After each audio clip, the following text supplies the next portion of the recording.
Olá pessoal, meu nome é Victor Fernandes, eu sou embarcadeiro MVP e hoje a gente está aqui para falar sobre o uso efetivo do ListView e ListBox em aplicativos mobile desenvolvidos com Delphi XE5 da Embarcadeiro. Essa palestra ela é um review aí da Embarcadeiro Conference que aconteceu recentemente em São Paulo. Bom, só para falar um pouquinho mais sobre a minha pessoa, eu sou engenheiro eletricista, eu sou diretor técnico da TKS Software, uma empresa focada em desenvolvimento de soluções de automação industrial, que trabalha amplamente aí com o desenvolvimento de soluções em Delphi para esse meio. Eu sou professor de engenharia da faculdade Área 1 e mestrando em medicina na área de neurociências. Esse último capítulo aí é um capítulo à parte da minha vida, mas basta dizer que o aplicativo e o equipamento que eu estou desenvolvendo como tema do meu mestrado em medicina, ele utiliza Delphi para fazer aí captura e avaliação de informações de pacientes com mal de Parkinson, com a doença de Parkinson, ok? Eu utilizo Delphi desde 1998, desde a versão 3, e publico bastante aí nas revistas Active Delphi, The Club e Clube Delphi, o que me valeu recentemente o título de Embarcadeiro MVP, um reconhecimento aí internacional da Embarcadeiro junto com outros colegas aí que trabalham firme na divulgação e no fomento do uso da plataforma, tá certo? Além disso, eu sou consultor de treinamentos e responsável por todos os treinamentos da Embarcadeiro no Brasil.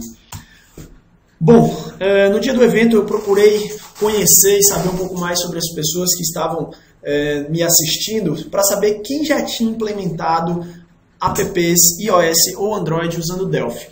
O Delphi ele já traz aí desde do XE4 uma versão bastante estável para desenvolvimento iOS e agora na versão do XE5 ele já trazia, no dia da palestra já tinha alguns meses que o trial já estava disponível, o pessoal muita gente já tinha inclusive adquirido licença para desenvolvimento Android. Então eu queria saber quem já tinha efetivamente tido essa experiência.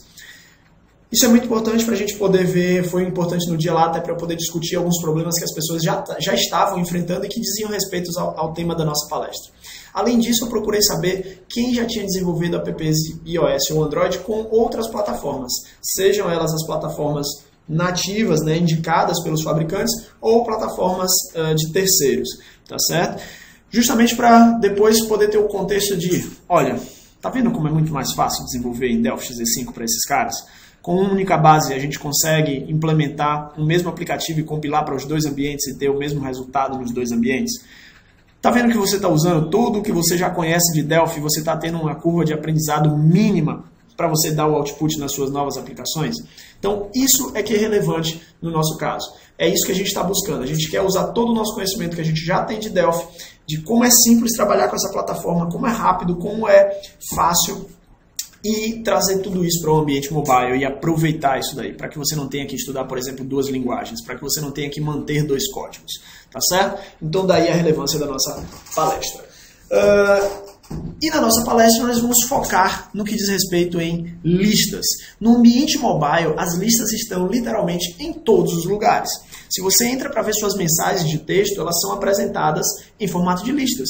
Se você vai buscar um contato no seu celular para fazer uma ligação para esse contato, a sua lista de contatos é uma lista, tá certo? Se você tem seus favoritos, isso é uma lista. Ok, o álbum de fotos também é uma lista, se você não sabia, porque você pode apresentar informações em texto ou imagens. O seu playlist de música e assim por diante. Independente se você está trabalhando no ambiente iOS, como mostrado aqui na esquerda, ou no ambiente Android, como mostrado na direita, a grande maioria das informações que lhes são apresentadas nesses ambientes pelas suas apps são constituídas de listas. Daí é tão importante a gente entender muito bem esse conceito e saber aplicar ele de forma efetiva, ok? E aí, nesse ponto, quando a gente para falar sobre aplicar esse conceito de forma efetiva, eu preciso chamar a atenção de vocês que são desenvolvedores desktop. Eu me considero um desenvolvedor desktop.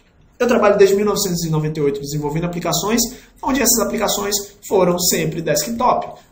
Ou seja, elas iam rodar no ambiente desktop. Ela podia até ser client-server, mas no final a minha aplicação era operada num computador desktop. Eu não rodava a minha aplicação num tablet, eu não rodava a minha aplicação num celular. Isso quer dizer que, querendo ou não, eu trago comigo alguns paradigmas, alguns conceitos, alguns modos de operação, algumas formas de trabalho que eu já tenho como em mente e acabo conduzindo o meu pensamento sempre para aquele layout. o que pode ser um problema quando a gente está falando em justamente sair um pouco desse mundo desktop e entrar no mundo mobile, tá certo? Por quê? Porque para que a gente faça isso é necessário que nós quebremos alguns paradigmas. Por exemplo, no que diz respeito ao tamanho da tela. O tamanho da tela no ambiente mobile ele é pequeno. Se a gente está falando de um celular, isso é um tamanho de tela que foi projetado para operar na palma da mão, sendo controlada por um dedo, muito provavelmente um polegar, tá certo? Já no ambiente desktop, nós temos uma tela ampla, onde a gente tem um controle que pode usar o mouse, a gente consegue ter várias informações apresentadas na tela no mesmo momento. No ambiente mobile, se eu porto uma tela sem antes pensar em como eu vou fazer essa transferência, isso vai resultar muito provavelmente em telas poluídas, telas com muitas informações sendo apresentadas ao mesmo tempo ou pontos muito pequenos de interação para o usuário. No ambiente mobile, a gente deve sempre pensar em telas com apenas uma função, telas claras, telas com poucas informações e que possam ser facilmente manipuladas com um ou dois dedos, tá certo? Isso é uma restrição, isso faz com que você tenha que pensar a sua aplicação para mobile. Repensar a sua aplicação para mobile. No ambiente mobile nós temos pouca memória. Poxa, como assim pouca memória? Eu tenho um aplicativo aqui que está rodando num aparelho de última geração. Sim, mas compara isso com o teu desktop, compara isso com o teu servidor. Você vai ver que o volume de memória, a disponibilidade de memória é muito maior no teu desktop ou muito maior no teu servidor. Isso quer dizer que se você não pensa a sua aplicação para esse ambiente, isso muito provavelmente vai resultar em apps lentos rodando no seu dispositivo mobile. Então a gente tem que otimizar nossas aplicações para essa nova realidade. No ambiente mobile a gente não tem um teclado. Ah, mas quando eu clico na caixa de seleção aparece o teclado. Sim, mas o teclado ele não está o tempo todo lá. E o teclado ainda por cima ocupa praticamente metade da tela do seu celular no momento em que ele aparece, prejudicando a sua interface, prejudicando a área visível de operação do seu app. Isso quer dizer que você não pode portar uma forma de trabalho do ambiente desktop, onde você tem teclado e tela separados e disponíveis 100% do tempo, para uma interface compartilhada. Ok? Senão você vai ter uma interface prejudicada no seu ambiente mobile. Então, desenvolvedores desktop, meu conselho é: acesse apps de terceiros, comece a olhar a interface que eles usam, a forma que eles trabalham, a forma como o app é redesenhado para caber e ser bem visto, mais usual no ambiente mobile do que no ambiente desktop. Ok? Façam essa avaliação para que vocês comecem a pensar mobile, pensar em reestruturar, como reestruturar a sua aplicação para que ela se comporte bem no ambiente mobile. E aí eu trouxe um exemplo para a gente poder falar sobre isso. A gente vai falar de algumas limitações, tá certo? Bom, poxa, mas então você está me dizendo que o ambiente mobile ele tem uma série de limitações, não é? Pô, mas no ambiente desktop eu não tinha nenhuma limitação. Não, senhor, mentira sua. As limitações existem e já existiam no ambiente desktop. Tá certo? No ambiente mobile a gente também tem outras, algumas um pouco mais impositivas do que no ambiente desktop, mas temos limitações. Mas não que elas não existissem no ambiente desktop. Prova disso? Trouxe aqui um case para vocês. Nossa empresa, a gente trabalha na fábrica da Ford, em Camaçari, o Complexo Industrial Ford Nordeste, que é responsável pela produção de todos os Fiesta e EcoSports que vocês veem no Brasil.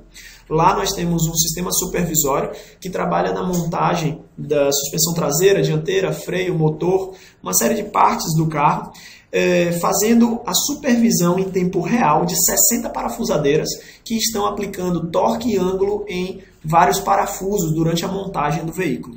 E nossa aplicação ela fica lendo essas 60 parafusadeiras e logando todas essas informações em banco de dados. Não precisa dizer o tamanho dessa banco de dados. O banco de dados ele cresce, né, proporcionalmente ao número de parafusadeiras, número de parafusos e número de carros. Então, só para vocês terem uma ideia, são 913 carros produzidos por dia nessa fábrica, em média. E a gente tem um log de todos esses parafusos. Isso daí vai para uma base de dados. Mas a gente tem a última hora, pelo menos, de log de informações apresentada na tela, sob a forma de texto, para que o usuário vá acompanhando as informações chegando e possa mais facilmente identificar um problema ou fazer uma revisão numa parafusadeira com base na informação que tem aparecido na tela do supervisório. E a gente loga essa informação num memo. Opa, num memo? Isso quer dizer que eu não posso simplesmente sair jogando dados num memo e achar que ele vai durar para sempre. Você já fez esse teste? Já fez um loop e saiu mandando ele adicionar informação no memo, adicionando linha, para ver até quando o seu memo vai durar? Não é infinito, meu amigo. Vai ter um limite. E isso vai depender, inclusive, da disponibilidade de memória da sua máquina, da disponibilidade de memória por aplicativo do seu sistema operacional. Isso quer dizer que a limitação no ambiente desktop já existia. E que muitas vezes a gente não vê ou não percebeu ela porque a gente ainda não precisou disso. Mas no dia que você botar 60 parafusadeiras logando no mínimo 3, 4 parafusos por parafusadeira para 930 carros em média por dia, você vai ver que o seu memo vai estourar facilmente. E aí nessa hora você vai perceber que antes do memo estourar, você precisa salvar a sua informação num arquivo ou desprezar aquela informação, limpar o memo e continuar fazendo log, já que a gente só está usando o memo para interface visual com o operador e o resto está tudo sendo salvo em banco de dados. Tá certo? Então isso aqui foi só um contexto para você ver que, olha, limitação existe e não é coisa do ambiente mobile somente. Ela já existia no seu outro ambiente. Agora a gente tem que estar atento, já que agora eu estou trabalhando no ambiente mobile, a quais são as limitações do meu novo ambiente. Tá certo? Bom, e aí falando um pouco disso, eu trouxe algumas sugestões aqui. Vamos imaginar um aplicativo como esse, que poderia ter sido facilmente desenvolvido aí em Delphi, uma interface legal, com skin e tal, mas aqui ó, tem combo, tem botão, tem tab, eu tenho tree view, né? Eu tenho track bars, tenho outros combos, ou seja, as informações poderiam ter sido fáceis, essa tela poderia ter sido facilmente gerada dentro de um ambiente como o Delphi, um ambiente que gerasse aplicações inicialmente somente para desktop. E se eu solicitasse que você desenvolvesse uma aplicação de vigilância de câmeras, muito provavelmente você ia pensar em desenvolver algo desse tipo. Ok? Por quê? Porque a minha cabeça, a sua cabeça, a nossa cabeça pensa desktop. E isso é uma interface típica desktop que nós já estamos habituados a trabalhar aí há muitos anos. Mais um exemplo? Tá aqui um outro exemplo. Cara de Delphi. Olha só, menu, eu tenho tree view, eu tenho um toolbar, não é isso? Isso aqui poderia muito bem ser uma aplicação MD Child aí, com várias janelinhas, cada uma supervisionando uma câmera, e isso é uma aplicação também de vigilância de câmera, só que pensada para desktop. Isso não é uma aplicação pensada para mobile, tá certo? O que acontece? Se eu tento portar essa interface do jeito que ela está para dentro de uma aplicação mobile, simplesmente, isso daqui não vai funcionar. Olha o tanto de tela, olha o tanto de ponto de interface. Isso aqui vai ficar tudo tão pequenininho que você não vai conseguir enxergar. Então é preciso que no momento que você repense o seu aplicativo e fala assim, olha, ok, eu já tenho meu aplicativo funcionando no desktop, quero fazer agora uma versão para mobile, que eu repense essa estrutura para as limitações de interface do meu ambiente mobile. E aí eu trouxe um exemplo aqui para vocês.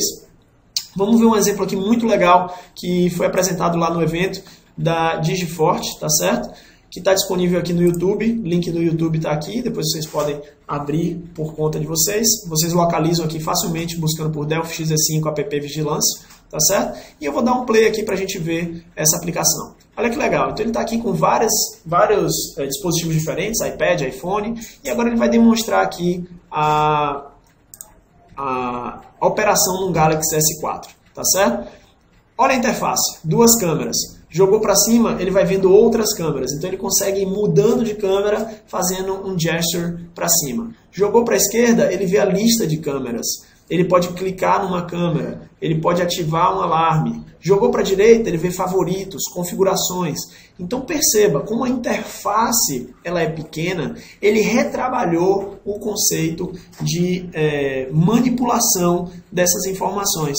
E aí você consegue usar agora a sua interface e ter efetivamente uma sua aplicação pensada para mobile, tá certo? Não usando necessariamente tree views, mas sim usando listas. Isso daqui nada mais são do que listas, tá certo?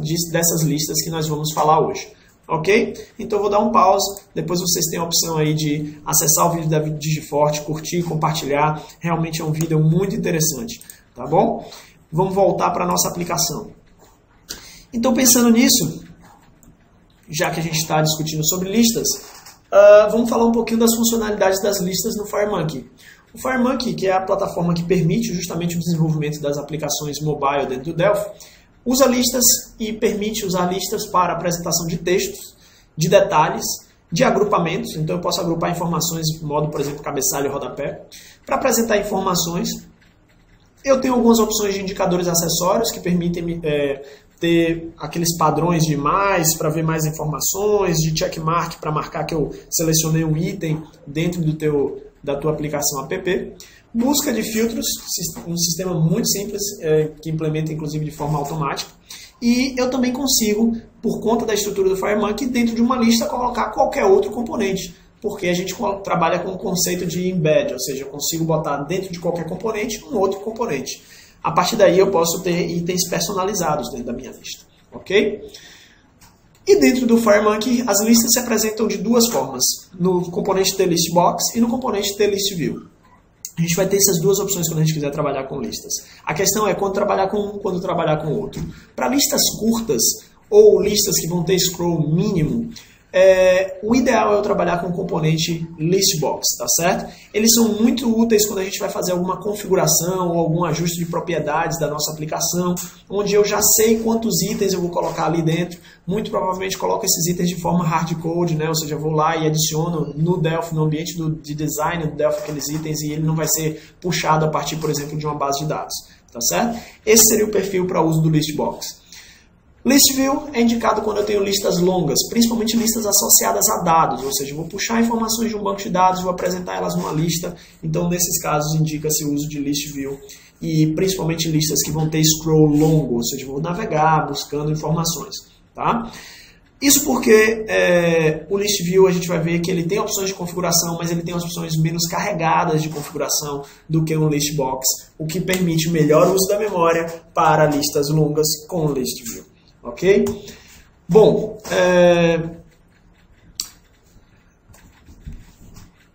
falando um pouco do componente TListBox, tá certo? A gente no TListBox a gente tem um componente como sendo um container e cada item é um controle independente. Eu posso ter itens de diferentes tipos, ele pode ser normal, pode ser header, footer. Eu posso adicionar um search box, uma caixa de busca, tá? E eu tenho inúmeras opções de style lookup que permitem look and feels diferentes aí para cada item independentemente da minha lista. Além disso, eu tenho opções de agrupamento pela propriedade group in kind e eu posso fazer seleções com múltiplas listas ativando a propriedade de show checkbox, ok? Então, esse é o caso essa cara da nossa TListBox. A gente vai ter inúmeras propriedades de formatação e cada item ele vem aí associado a mais opções mais refinadas de configuração que acabam resultando numa lista um pouco mais pesada, uma lista que não é indicada para grandes scrolls. No entanto, é uma lista com muito mais opções de configuração, tá certo? Então, aqui eu trago um exemplo. Tá certo? A gente tem aqui a adição de 2 itens na nossa lista, depois um terceiro item que foi configurado aí como Groupbox Header e mais 3 itens em seguida que estão agrupados nesse header, onde a gente consegue colocar detail, eu consigo marcar opções de checkmark, de informações para clicar para ver mais informações e assim por diante. Tá certo? Perceba que essa é a cara do resultado final que vai aparecer, por exemplo, na sua aplicação. Então eu peguei aqui uma configuração lá do nosso iPhone, onde nessa tela a gente tem exatamente o mesmo layout de listas com agrupamentos. Então esse cara aqui poderia se chamar, em vez de ListBox Header, Group Header 1, que é o texto, a propriedade de texto desse cara, eu poderia colocar Accounts e ele ia ter exatamente essa cara. Ah, mas o detail está aparecendo na direita, aqui está aparecendo embaixo e na esquerda. Isso é uma opção, é uma configuração. Você vai lá no Delphi XE5 e diz onde você quer que apareça o seu detail. E ele vem aqui para baixo e você vai ter exatamente esse look and feel. Tá certo? Perceba que a setinha de mais informações aqui é a mesma que está aqui. Tá certo? Então a gente consegue aí resultar no mesmo look and feel de uma aplicação nativa, por exemplo, do iOS, simplesmente usando o ListBox e fazendo o ajuste dessas configurações. Falando um pouquinho aí do componente TListView, né, da classe TListView. Ele é usado principalmente quando a gente vai fazer lista de itens semelhantes. Então, não preciso necessariamente ter um tipo de configuração por item. Perceba que no ListBox, cada item vai ter um perfil, vai ter uma cara diferente do outro. Aqui a ideia é que os itens eles sejam mais homogêneos. Então, tipicamente você vai fazer a ligação a estruturas de banco de dados e o ListView tem suporte a live binds, então você pode fazer isso simplesmente ligando setinhas, tá certo? No entanto, esse cara tem um pouco menos de flexibilidade de estilos. A gente consegue sim aplicar estilos, mudar a aparência dos itens, mas ele é um pouco menos flexível do que o Listbox, justamente porque a ideia aqui é priorizar o uso de memória, é ter menos opções para carregar menos a memória, já que eu sei que eu vou usar para repetir essa estrutura muito mais vezes. Tá? E as estruturas vão ser semelhantes entre si. Os itens eles também podem ser do tipo normal, header e footer, e eu tenho uma opção de Search Visible para permitir, a gente vai permitir buscas e assim por diante, e trabalhar em modo de edit. Tá? Uma aplicação muito interessante que a gente sugiro, né, a gente verificar, é um artigo que foi publicado no site da Embarcadero, tá certo? Então você tem aqui o link docwiki.embarcadero, que vocês vão poder acessar. Você pode acessar quando você pegar a íntegra aqui dos slides, tá certo? Que já está disponível inclusive no site da Embarcadero. Onde ele mostra como usar o FireDAC para desenvolver uma aplicação mobile, iOS e Android, fazendo agora aqui a ligação, né, da sua propriedade de list view, do seu list view, com o seu banco de dados. E aí a gente faz essa ligação para resultar numa aplicação como essa, tá? Onde a gente tem a informação de cadastros, né, vindo do banco de dados. Veja que o nome de cada um vai aparecer aqui listado, tá certo? Das pessoas que estão cadastradas no seu banco. E é justamente a sua propriedade name que está indo para o item.text. Então o item.text do list view está recebendo o nome que vem do seu banco de dados. Se a gente olhar aqui, a gente está vendo o setor administrativo, executivo, finanças, pessoal. Então, aqui a gente tem o campo departamento, trazendo informações para a propriedade itemHeader.text do seu list view. Então, automaticamente, você fez essa estrutura, ele gerou essa estrutura visual aqui para você.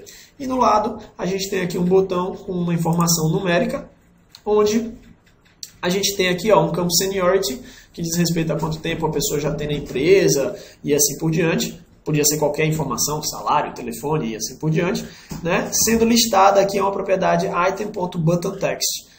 Tá certo? Então aí automaticamente a gente gera essa estrutura visual, caso a sua interface seja um iOS, iPhone ou iPad. Ou, se você gerar e compilar o output para Android e gravar no seu dispositivo, esse aqui vai ser o resultado, ou seja, a mesma aplicação, um código somente, listando as duas interfaces aí para você, tá certo? Bom, uma sugestão, homologue os seus aplicativos. Quem vem aí trabalhando ou desenvolveu já alguma coisa para iOS, sabe que o mundo iOS ele é um pouco mais restrito. Ou seja, eu tenho menos dispositivos para trabalhar. Eu trabalho aí com iPad, iPhone tem 3, 4, 5 versões, iPad tem 3, 4, 5 versões e só, nada mais. Quando a gente fala em mundo Android, a gente está falando em uma infinidade de dispositivos, tá certo? A gente está falando em dispositivos com tamanhos de telas totalmente diferentes, sistemas operacionais todos Androids, mas versões diferentes. Então a gente tem que tomar muito cuidado com isso. Por quê? Porque a gente vai desenvolver a nossa aplicação e eventualmente ela pode não ter sido ajustada para um dispositivo muito pequeno ou muito maior. Veja, se a gente está falando de telefone, a gente tem telefones Android com telas mínimas e a gente tem o Galaxy Note, por exemplo, que tem uma tela já bastante ampla. Então você precisa trabalhar e eventualmente testar a sua aplicação em diferentes dispositivos para ver como é que está o suporte dela. Na dúvida, você está desenvolvendo um app para um cliente, para uma força de vendas, por exemplo, homologue sua aplicação. Então, esse tem sido um conselho que eu tenho dado aos aos desenvolvedores que me procuram e tem sido uma coisa que nós temos adotado aqui na empresa. Então, hoje os apps da nossa empresa, da TKS, eles são homologados para os tablets Lennox. Então, a gente desenvolveu um app para força de venda. Vou fazer a oferta para o meu cliente. Eu chego e falo, olha, você está aqui o meu app, você está comprando comigo, você vai usar esse app em 20 vendedores que você tem na rua atendendo os seus clientes. Ok, sugiro você comprar 20 tablets de tal modelo no mercado e entregar, ou eu já te entrego isso junto com o meu pacote. Fora isso, eu preciso antes homologar a sua aplicação num outro modelo de dispositivo que você queira e eventualmente eu posso ou não imputar algum custo nesse processo. Por quê? Porque senão o cliente aparece hoje com um tablet, amanhã com outro, diz que não funcionou e acaba que você pode ter, dependendo de como for seu contrato, que assumir esse custo. Então a gente tem hoje feito esse processo E hoje nossa aplicação, a gente trabalha aí com o tablet modelo TB50 da Lennox, a Lennox que é cliente da nossa empresa, patrocinadora do meu canal de vídeos no YouTube e patrocinadora da minha presença, inclusive, na Embarcadero Conference. Eu estive lá apresentando, levei alguns apps comigo aí gravados, instalados no tablet da Lennox, ok? Então, uma sugestão, escolha o fabricante que você quer trabalhar, mas procure eventualmente homologar sua aplicação, testar ela em diferentes dispositivos e dizer assim, olha, eu garanto que para esses dispositivos já está testado, nos outros ou é por sua conta e risco ou eu vou eventualmente fazer uma rehomologação da minha app. Veja, o Delphi vai dar saída para esse dispositivo, muito provavelmente. A questão não é da compilação necessariamente em si, diz respeito ao ajuste da sua interface, muitas vezes para essa app, e também ao suporte do dispositivo a recursos de memória e assim por diante, tá certo? Ok, falando um pouquinho de código, então brincando um pouquinho de código, a gente entra aí nesse momento código da nossa apresentação e por hora eu gostaria aí de agradecer, tá certo? Deixar aqui o meu e-mail disponível para qualquer contato, victorfernandes@yahoo.com.br, deixar o meu site pessoal, www.tksoftware.com/victory, onde vocês encontram aí bastante material, encontra link para o meu canal no YouTube, onde eu posto inúmeros vídeos de desenvolvimento de aplicações Delphi para iOS e para Android. E o meu Twitter, @VictorJorge, onde vocês conseguem entrar em contato comigo aí 24 horas por dia, a gente troca uma ideia, acompanhar as novidades do mundo embarcadeiro, tá certo? De resto, ficam aqui os canais da Embarcadero Brasil, nos diversos ambientes, onde eu queria ressaltar para vocês a disponibilidade dos novos treinamentos de mobile disponíveis aqui no site da embarcaderobr.com.br/treinamentos. Então lá vocês já encontram disponíveis informações para contatos com centros de treinamento em todos os estados brasileiros. Aí, ou a gente tem um centro de treinamento no estado, ou a gente tem um centro de treinamento no estado vizinho, tá certo? Com disponibilidade de treinamentos para desenvolvimento iOS e desenvolvimento Android usando Delphi. Então, quer saber mais? Tem o canal. Quer saber mais? Pode entrar no site. Tem o wiki da Embarcadero e tem os treinamentos oficiais para você entrar no centro de treinamento, ter a oportunidade de ficar ali massacrando o seu instrutor e trazendo aí, puxando tudo de melhor que ele pode te dar para você encurtar o seu caminho ainda mais nesse desenvolvimento desse novo mundo mobile. Ok? Muito obrigado e até a próxima.